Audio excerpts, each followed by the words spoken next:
अस्सलाम वालेकुम फ्रेंड्स, क्या हाल है आपके। उम्मीद करता हूँ आप सब खैर खैरियत से होंगे।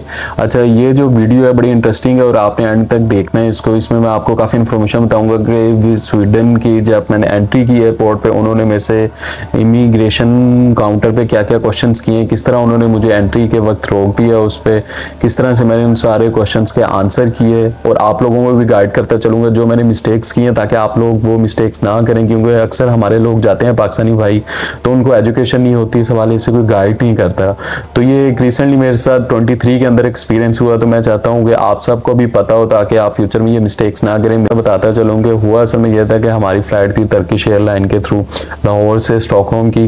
तो पहले क्या हुआ कि हमारी फ़्लाइट राउट हुई फ्रॉम लाहौर टू इस्लामाबाद, क्योंकि पहले लाहौर में मौसम ख़राबी की वजह से सारी राउट उन्होंने चेंज कर दिया था। फिर इस्लामाबाद से अब वो एक अलग स्टोरी थी कि रात हम काफ़ी लेट हम यहाँ से गए, 5 घंटे का वो सफ़र किया, रात भी काफ़ी थकन में थी। फिर उसके बाद खैर इस्लामाबाद ऑन टाइम थी फ़्लाइट, सुबह अर्ली इन द मॉर्निंग 7 बजे की फ़्लाइट थी। खैर टाइमली हम यहाँ से डिपार्चर हो गया हमारा। फिर हम इस्तांबुल उतरे, इस्तांबुल से फिर टाइमली हमारी फ़्लाइट आगे उतर गई। अब हम काउंटर पे पहुँचे तो नॉर्मल है, हमारे ये एक्सपेक्ट कर रहे थे कि जस्ट एंटर होंगे, वो हमारा इमिग्रेंट काउंटर पे हमारी स्टैंप हो जाएगी और कोई इसमें कोई इशू नहीं है। लेकिन वो जब हम वहाँ पे पहुँचे तो तब पता चला भाई ऐसा नहीं है। तो उन्होंने खैर इमिग्रेंट जो ऑफिसर था उन्होंने हमें पासपोर्ट वगैरह मांगे, उन्होंने कहा जी कि आप साइड पे बैठे हैं तो अभी आपको बुलाते हैं। तो पहले हम थोड़ा सा शौक हुआ कि क्या हुआ, क्योंकि आज तक मेरे से कभी ऐसा नहीं था हुआ जितने भी मैंने ट्रैवल किया। खैर नहीं हो, थोड़ी देर तक वो 2 लेडीज़ ऑफिसर्स आ गई, उन्होंने आके क्वेश्चनिंग स्टार्ट कर दी कि अपने पासपोर्ट जो है उन्होंने उसके बारे में पूछा कि आप कहाँ से आ रहे हो। उन्होंने मैंने बताया कि लाहौर से आ रहा हूँ इस तरह से। अच्छा, आपका क्या प्लान है, उन्होंने मैंने अपना प्लान बताया। अच्छा, तो वो फिर उन्होंने पूछा कि यार आप इधर क्या करने क्या है, पर्पज़ क्या है आपका स्वीडन का। तो मैंने उन्हें बताया कि ट्रैवलिंग के लिए इस तरह आया हूँ। तो अच्छा, उन्होंने होटल बुकिंग्स वगैरह मांगी, वो मैंने उन्हें दिखा दी कि ये मेरी होटल बुकिंग। उन्होंने पूछा कि पेड है। अच्छा, ये मैं आपको बताता चलूँगी, ये खैर मैं एंड पे आपको वीडियो में बताऊँगा कि आपको क्या आपने करना है और क्या नहीं करना है, वो मैं सारी आपको डिटेल्स बताता हूँ। booking.com से मैंने सारी रिजर्वेशंस करवाई थी पेड। तो उन्होंने खैर पिक्चर्स वगैरह ली उसकी। फिर उसके अलावा उन्होंने क्वेश्चंस किए हैं कि किस तरह से आपने अप्लाई किया था, वो सारा मैंने बता दिया, कितनी मनी लाए हैं तो वो बता दिए, इतने डॉलर्स हैं, क्रेडिट कार्ड्स। और 15 मिनट के बाद वो आ गई, उन्होंने दोबारा क्वेश्चनिंग स्टार्ट कर दी। तो अच्छा, आपको बताता चलूँ कि जो यूरोप के अंदर है ना, लेट नाइट फ़्लाइट्स बहुत कम चलती हैं, ज़्यादा फ़्लाइट्स नहीं वहाँ पर चलती। तो अब यह था कि हम बैठ गए सारे, हमारे जितने भी थे फॉरनर्स वो सारे जा चुके थे, हमारी फ्लाइट में सिर्फ हम ही बैठे हुए थे पूरे एयरपोर्ट पे। एक आपको वैसे ही लग रहा होता है यार पता नहीं क्यों बैठा लिया इन्होंने। उसके बाद उन्होंने दोबारा क्वेश्चन स्टार्ट की। उन्होंने कहा जी कि हमने आपकी एम्बेसी में पूछा कॉल करके। अच्छा, मैं बड़ा हैरान हूँ कि इतनी जल्दी उन्होंने कॉल भी कर ली। खैर उन्होंने कॉल करके अपने वो स्वीडन सेंटर जो इनका पाकिस्तान के अंदर इस्लामाबाद, उन्होंने कन्फर्म किया, उन्होंने पूरा डाटा निकाला। उन्होंने कहा जी कि आपने जो ट्रैवल प्लान सबमिट किया था, ट्रैवल प्लान वो, और जो आप मुझे अभी आप बता रहे हैं प्लान, तो उसके अंदर सिमिलरिटीज़ नहीं है, वो डिफरेंट है। इसकी क्या रीज़न है। मैंने उन्हें बताया कि असल में मेरा प्लान था न्यू ईयर पे मैंने ये जो एक्टिविटीज़ करनी थी मैंने। अच्छा, मैंने इसमें आपको बताया था कि स्वीडन के वीज़ा में वो अच्छा खासा एक्सटेंसिव इंटरव्यू भी होता है। तो वो इंटरव्यू मैंने किस तरह दिया, उसको कैसे क्लियर किया, तो वो आप वीडियो देख सकते हैं। उन्होंने मेरे से लगेज के स्टिकर्स वगैरह भी ले लिए, वो लेके चले गए। फिर क्या कोई 20-25 मिनट के बाद दोबारा आए तो उन्होंने कहा जी कि हमारे जो सुपरवाइज़र हैं वो आपसे मिलना चाह रहे हैं, तो आप आ जाएँ। वो फिर लेडी पुलिस मुझे एक रूम में ले गई अंदर। तो वहाँ पे अंडर सर्वेलेंस कैमरे, CCTV, उन्होंने पूरा एक बिजनेस वो जो इंटरव्यू कंडक्ट किया। अच्छा, इंटरव्यू में ये था कि हालांकि उन्होंने फिर भी कहा कि क्योंकि ये आपका फॉर्मल इंटरव्यू है तो आपको प्रॉपर्ली एक ट्रांसलेटर दिया जाएगा। तो खैर उन्होंने एक कॉल पे कनेक्ट किया, तो कॉल पे एक ट्रांसलेटर आया, तो उसमें उन्होंने सारे जो उन्होंने बताया कि ये आपका इंटरव्यू होगा, तो ये सारा तो पता चला कि क्या कॉन्फिडेंस लेवल होना चाहिए, किस तरह आपसे क्वेश्चन करते हैं, किस तरह आपने इसको डील करना है। खैर वो उन्होंने फिर दोबारा से पूछा जी आपका नाम क्या है, वही फॉर्मल कि आप कहाँ से आ रहे हैं, वो सारा मैंने उन्हें बताया है कि अच्छा तो स्वीडन क्या करने हैं, आपका पर्पज़ क्या है, वो मैंने बताया। अच्छा, उनका यही था मेन कि यार विंटर्स हैं यहाँ पे और नॉर्मली स्वीडन लोग विजिट के लिए बहुत कम जाते हैं यहाँ पे, और स्पेशली पाकिस्तानी तो बिल्कुल ही नहीं जाते।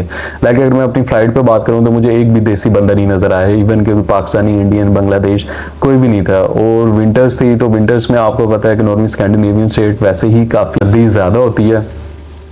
तो इस वजह से शायद लोग कम जाते हैं। तो उन्होंने पूछा, मैंने उन्हें बताया जी ये मेरा प्लान था, लेकिन वो ड्यू टू एनी रीज़न, जो XYZ रीज़न कि मेरा थोड़ा डिले हो गया। इनफैक्ट मेरा डिले भी इसी वजह से ही हुआ था, कुछ ऑफिशियली कुछ आ गई थी कमिटमेंट्स वगैरह, तो मैं नहीं था कर जा सका उस टाइमलाइन को। तो मैं कहा लेकिन ये मेरा टाइमलाइन इसके अंदर है। तो उन्होंने कहा जी कि आपने इसको फॉलो क्यों नहीं किया।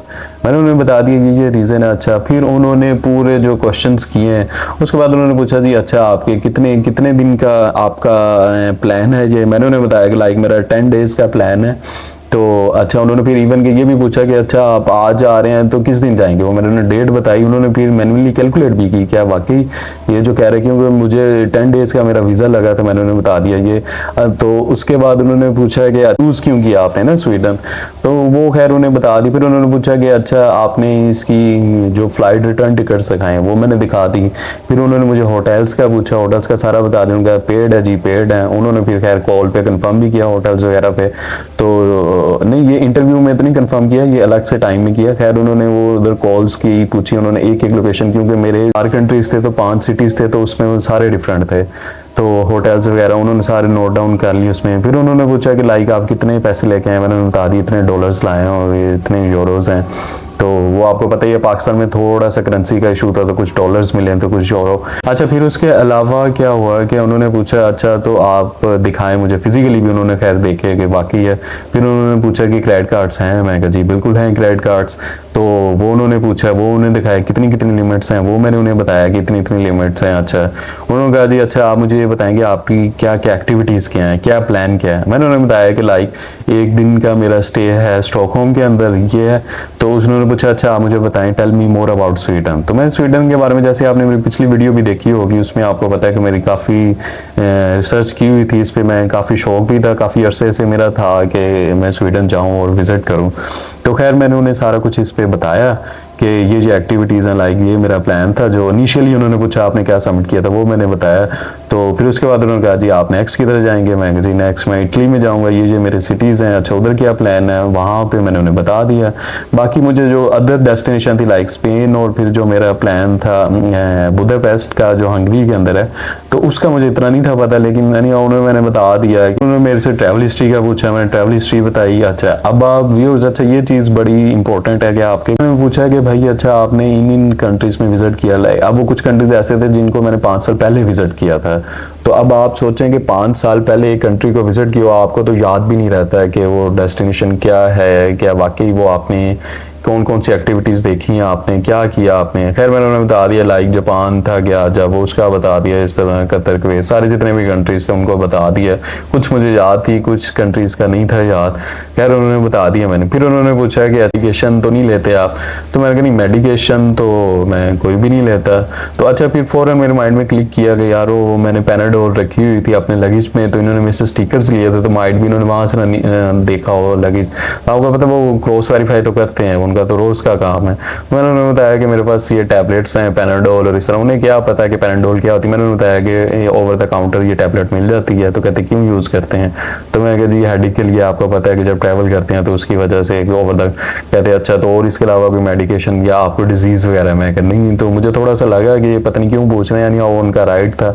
तो उसके अलावा फिर वो लगेज में पूछ रहे थे कि क्या क्या लाए हैं। वो लाइक आपको पता है कि वो बिल्कुल लाइट सा वेट होता है कि 1-2 पैंट्स थी, 1-2 जैकेट्स थी, और सिंपल सा एक बैकपैक था।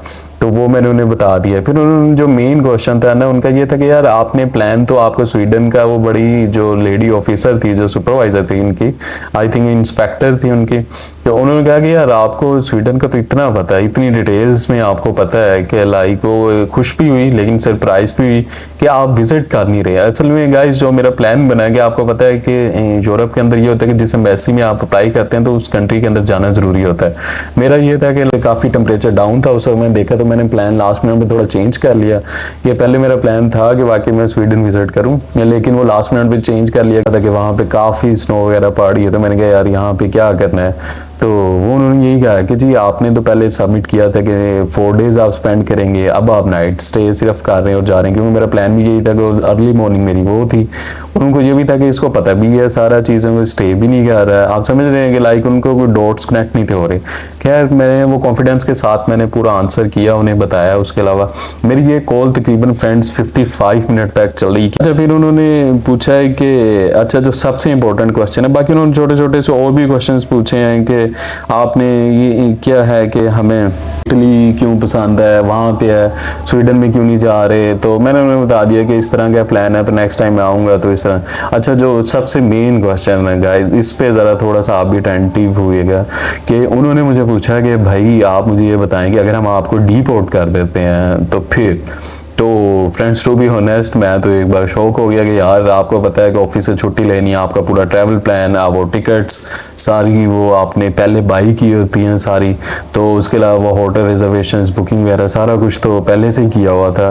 तो अब मैं कैलकुलेशन बीइंग अकाउंटेंट, आपको पता है अकाउंटेंट हूँ, तो फॉरन कैलकुलेशन भी आई थी यार ये तो मेरा इतना लॉस हो जाएगा, ये क्या करें। मैंने उन्होंने बताया कि नहीं वो मेरा तो लॉस हो जाएगा, मेंटली स्ट्रेस होगा मुझे सारा। और एंगल से पूछ रहे थे, मैंने उन्हें ये बताया कि वो मेंटली नहीं है, मैं तो एक ड्रीम डेस्टिनेशन हो गया तो नहीं। अगर उन्होंने कहा no no no it's not like that, आप हमें ये बताएं कि अगर हम डिपोर्ट कर देते हैं तो आपको कोई वहाँ पे इश्यू तो नहीं होगा कोई आपको। अच्छा ये पॉइंट जो है ना आपका मतलब बड़ा इंपॉर्टेंट है। उनके पूछने का मकसद ये था कि कहीं ऐसा तो नहीं है ये बंदा इधर आगे साइलम क्लेम कर लेगा या स्लिप हो जाएगा। आपको पता है आजकल हमारी इकोनॉमिकल कंडीशंस भी ऐसी हैं कंट्री की, तो जब से गवर्नमेंट नहीं आई है आपको पता है काफ़ी जो रेट्स वगैरह चीज़ों के इन्फ्लेशन और काफ़ी ब्रेन ड्रेन भी हो रहा है, सारे लोग बाहर भी जा रहे हैं। उन्हें यही था कि यंग है तो ये कहीं स्लिप ना हो जाए, तो इस तरह से जो कि आई थिंक जायज़ भी है उनकी तरफ से बनता भी। ऑब्वियसली आपको पता है कि हमारे जो रिसेंटली भी अभी आपको पता है जो एक बोट पूरी वो डूब गई थी समुंदर के अंदर इटली जाते हुए, और जहाँ से पाकिस्तानी काफ़ी ज़्यादा उसमें जहाँ भाग भी हुए। और इस पे खैर मैं एक अलग से वीडियो करूँगा और आपसे रिक्वेस्ट भी करूँगा कि काइंडली इस तरह के काम मत कीजिएगा। हमारा मुल्क बहुत बदनाम होता है और आपको और अपनी जान से कोई भी चीज़ प्यारी नहीं होती। जी ये पूछो, मैंने कहा नहीं जी कोई मसला नहीं है, यस मैं मेंटली तौर पे थोड़ा सा हूँगा डिस्टर्ब, लेकिन नेक्स्ट डे मैं जॉब ज्वाइन कर लूँगा। उन्होंने कहा अच्छा, फिर उन्होंने कहा कि ओके थैंक यू, तो यू कैन वेट आउटसाइड, तो हम आपको बताते हैं। अच्छा फिर एंड पे कहा रिक्वेस्ट की कि मिस काइंडली आपके सामने है, मेरे पास सारे डॉक्यूमेंट्स हैं, सारा कुछ है। तो अच्छा वो आपकी ना मैं आपको बताऊँ वो आपकी बॉडी लैंग्वेज भी गेज कर रहे होते हैं कि आप बैठे हैं वहाँ पे, तो क्या बैठे हैं, कोई आपको परेशान तो नहीं है, टेंशन भी नहीं है। सीसीटीवीज लगे हैं आपको पता है, वो हर चीज़ नोट कर रहे हैं। लेकिन अल्हम्दुलिल्लाह हर चीज़ वो क्लियर थी, ऑन पेपर थी और प्रॉपर लीगल वे में आ रहे थे। मेरा प्लान भी नहीं था, तो इस तरह से कोई भी नहीं था। तो मैं भी आपसे भी ये रिक्वेस्ट करूँगा कि प्रॉपर फुल कॉन्फिडेंस के साथ इंटरव्यू दें और तैयारी ज़रूर करें। अच्छा तो खैर वो उन्होंने 15 मिनट्स के बाद वो जनाब 3 पुलिस वाले आ गए वहाँ पे। तो मुझे तो लगा लो भाई अब तो हम गए, तो ये तो इन्होंने पकड़ लेना है हमें। तो अब वो जितनी भी दुआएं वगैरह अल्लाह का जिक्र तो खैर करते रहे, अल्लाह ताला की ज़ात बचाने वाली हैं। तो वो खैर मैंने कहा पुलिस वाले आए हैं तो ये अब तो कंफर्म है, ये तो बस आज मुझे पकड़ के तो जेल में डाल दिया। मैं सोच रहा था कि यार हमारे तो कंट्री के एम्बेसीज भी इतनी स्ट्रॉन्ग नहीं है, तो किसने पूछना है, ये तो उल्टा जो आप तो फंस ही जाएंगे। तो खैर वो 2 मिनट के बाद वो देख भी उधर ही रहा था क्योंकि एयरपोर्ट पे बैठा भी मैं था, लेट नाइट फ्लाइट आती भी नहीं है। अच्छा वही खैर लेडी इंस्पेक्टर जिसने बिल्कुल स्टार्ट में क्वेश्चनिंग की थी, तो वो फ़ौरन से क्रॉस करके गई है। तो इमिग्रेंट जो काउंटर था वहाँ पे, तो वो अब मेरी तरफ उसने सिग्नल करके ना तो वो उसे कुछ बता रही। मैं कह लो भाई ये अब स्टैंप लगने लगी है। अब आपको पता है डी पोर्ट की स्टैंप लग जाए तो ये आपके फ्यूचर के वीज़ाज के लिए बड़ा इशू था। बुलाया तो मुझे लगा लो भाई अब तो गए। उसने मुझे कहा जी यू कैन गो नाउ। तो मैं बड़ा थोड़ा सा हैरान हुआ कि मैं क्या विच डायरेक्शन कि मैं क्या भाई ये एग्जिट वाली साइड पे कह रही है या स्वीडन की एंट्री की तरफ कह रही है। तो फिर उसने हंस के कहा, और पिछले आप यकीन करेंगे पूरा सिनेरियो 2.5 घंटे चला। तो 2.5 घंटे में वो मोहतरमा फर्स्ट टाइम हंसी, उन्होंने कहा नहीं वेलकम टू द स्वीडन। फिर मेरी वो जान में जान आई तो कहती है कि हैव अ सेफ ट्रिप और एंजॉय करो वो सारा। तो खैर एंजॉय क्या करना था, वो 2.5-3 घंटे तो इसी में गुजर गया। वो पूरी रात पिछली भी जागते रहे, वो टेंशन 3 घंटे की अलग से। फिर सुबह मेरी 5 बजे की नेक्स्ट फ्लाइट थी, तो वो भी उठना था, तो रात को क्या नींद आनी थी। अच्छा वो एक अलग स्टोरी। खैर यहाँ से पहुंचे हैं तो साथ ही खैर मेरा होटल था। वीडियो आई थिंक लंबी हो रही है, सो मैं शॉर्ट करता हूँ। तो नेक्स्ट फ्लाइट हमारी तुरंत की थी, इटली की। अच्छा उसके अंदर क्या हुआ कि वो भी हम गई आधे रास्ते से, वो पता नहीं क्या हुआ इशू, तो उन्होंने कॉल ऑफ कर लिया एरोप्लेन ना पूरा। तो रेयान एयर की वो फ्लाइट थी, तो अब मुझे लगा लो जी, लगता है कि शायद वो भूल गए होंगे कि इस बंदे को डिपोर्ट नहीं किया, इसके लिए बोला। अब आपको पता है वो थोड़ा सा डर तो होता है हमें पाकिस्तानियों को, कोई इशू ना हो। तो खैर वो वापस बुला लिया, तो मुझे लगा अब वो 1.5 घंटा वो ना गुजरे, फिर दोबारा बुला लेंगे तो ये फिर ना डिपोर्ट करते हैं। और खैर वो पहुंचे तो पता चला जी कि वो थोड़ा सा इशू था फ्लाइट के अंदर। तब होता है इटली बहुत अच्छा था, स्पेन आपने वीलोज देखे होंगे मैंने। जब एग्जिट की, अच्छा सुन लें बस एक क्विकली, कि जब हमारा बुदापेस्ट से था एग्जिट, तो जब वो वहाँ पे गए हैं तो वो फिर वही हुआ। उन्होंने पासपोर्ट, वो लेडी बैठी हुई थी, उन्होंने चेक किया, उसको नहीं समझ आया, उसने अपने सुपरवाइज़र को बुलाया, उसने चेक किया, उसने नहीं आया। फिर उन्होंने पुलिस के एक सीनियर रिसोर्स को बुलाया, उसने वो यूवी रेस डाल के, तो लाइक दोबारा मैं कह रहा यार आप तो एग्जिट कर रहे हैं, आप क्या मसला है। तो खैर उन्होंने चेक कर के सारा वो हर तरफ से देख के। तो गाइज अच्छा ये मैं आपको बताना चाहता हूँ, एक तो ये है कि खैर मेरा एग्जिट हो गया वहाँ से, अल्लाह का शुक्र अदा किया। कि दूसरा मुझे यही लगा कि यार हमारे पासपोर्ट की शायद रैंकिंग जो है इतनी पुअर हो रही है, मैंने प्रैक्टिकली अब देखा। और कुछ मैं समराइज करता जाऊँ, एक तो ये है कि जो मिस्टेक मेरे से हुई है, बेसिकली सारे एक्सपीरियंस में आपको लर्निंग आपके लिए है, और मिस्टेक्स मेरे एंड पे भी कुछ हुई हैं, डेफिनेटली मेरे एंड पे हुई हैं। एक तो ये था कि जो आप प्लान दें उसको ज़रूर फॉलो करें, जो आपने इनिशियल एम्बेसी VFS में आप एम्बेसी के वक्त करें उसको ज़रूर फॉलो करें, उसे डेविएट ना करें। ये एम्बेसीज बड़ा देखती हैं, और ऑब्वियसली बात है उनका बनता भी है कि आप एक उनके कंट्री के थ्रू वीज़ा अप्लाई कर रहे हैं लेकिन आप स्टे नहीं कर रहे। तो पहले ये हो जाता था कि आज से 3-4 साल पहले क्या होता था कि आप जस्ट एंट्री करें उसके बाद निकल जाए, कोई नहीं था पूछता। लेकिन अब वो देखते हैं उसको, प्रॉपरली बुकिंग्स भी चेक की जाती हैं। अब क्योंकि कुछ हालात ऐसे हैं, उसमें यह है कि आपने ट्रैवल प्लान को फोकस करना है। दूसरी जो मैं समझता हूँ मेरी बचत जो हुई है इस वजह से कि एक तो ट्रैवल जो वेट था मेरा बड़ा लाइट था, 7 kg का हैंड कैरी था सिर्फ। तो उनको लगा कि नहीं यार ये परमानेंट नहीं आया। नॉर्मली लोग जो स्लिप होते हैं या जाते हैं वो क्या करते हैं कि वो लाइक सर्दियों के भी कपड़े रख लेते हैं, गर्मियों के भी रख लेते हैं, उन्हें पता है बाहर तो महंगे होंगे, यहाँ से लेके जाएं तो वहाँ से भी आ जाता है। प्लस ये था कि मेरे पास कॉन्फिडेंस था, अल्लाह का शुक्र था कि लाइक जेन्युइन तरीके से आ रहे हैं, कुछ इस तरह का मसला नहीं था। लेकिन ऑब्वियसली यस परेशानी आपको होती है, एक आप इतनी दूर जगह पे बैठे हैं और आपको पता है कि आपकी कंट्री भी इतना स्ट्रॉन्ग नहीं है, वैसे भी इतनी स्ट्रॉन्ग नहीं है कि आपको बचा सके इतने फाइनेंशियली। वो हाँ यही मेरे पास US का या किसी और किसी डेवलप कंट्री का पासपोर्ट होता तो शायद वो इतना बॉदर भी ना करते। लेकिन ये थोड़े से इश्यूज हैं जो मैं चाह रहा था कि आप लोगों की नज़र से ज़रूर गुजरें और आगे अप्लाई करने से पहले ये ज़रूर सोचें। बाकी गाइज अगर आपको वीडियो अच्छी लगी है तो इसे लाइक करें, शेयर करें और अपने फ्रेंड्स को भी बताएं। और अगर आपका कोई क्वेश्चन है तो कमेंट्स बॉक्स में ज़रूर लिखें, मैं आपको ज़रूर आपको इसको आंसर करूँगा। बाकी मैं इंशाल्लाह एक नेक्स्ट वीडियो भी बनाऊँगा कि ट्रैवल के हवाले से, कि ट्रैवल प्लान किस तरह बनाना है, इकोनॉमिकल आपने किस तरह से करना है अपना प्लान, और किस तरह आप कम बजट के अंदर यूरोप को फिर सकते हैं। Thank you so much.